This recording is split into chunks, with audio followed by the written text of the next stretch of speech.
what is one thing or something about MMIW that most people would not know or realize? Well, I think that most people realize that this has been a longstanding issue in the United States, and longstanding. I mean, we can actually date it back to the 1800s, and we can look at the truth about what happened to the injustices that have been happening to Native communities.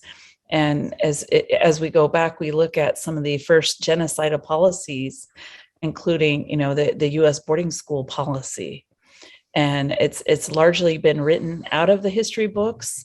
There were more than 350 government funded and often church run Indian boarding schools across the U.S., many here in Washington state, including Tulalip tribes down the road from my house. Yeah. We had a jail, a children's jail, where they put the children in. They had execution chair. I knew about that since I was younger, and they would strap the kids in, and many kids died. And so a lot of our kids from boarding schools never returned home. And this was all across the U.S. in the 19th and 20th centuries, and including there's still some open today. And Indian children were forcibly abducted by government agents, sent to schools hundreds of miles away. They were beaten, starved, sexually molested, physically, emotionally. I mean, everything you can horribly think of happened to Native children. It happened during this boarding school era, and we're finding out numbers of 80% plus of Native children were sent away.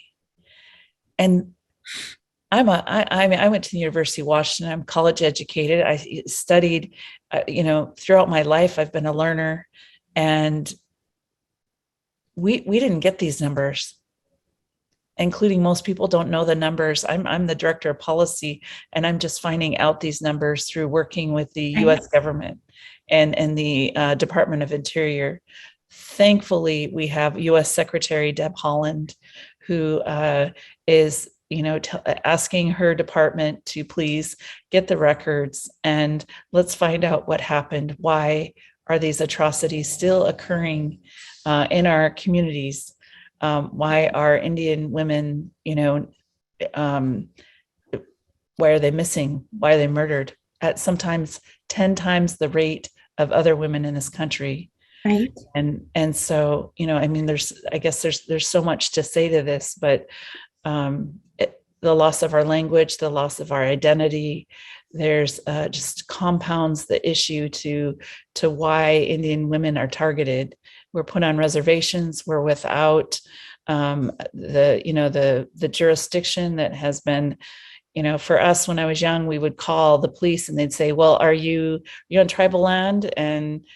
And because we're on a checkerboard reservation, it was like, I think I am. Okay, if you're in tribal housing, yes, I am. If you're on the street, you may be on county line. And so the calls would go unanswered because they didn't know. It was a jurisdictional nightmare. They didn't know where the lines were. Our police officers were not trained. And it was a pretty much in the police, in the jails, it was pretty much a free for all. They knew that you could harm Indian women and children and get away with it. That was very common, and unfortunately, it still is today.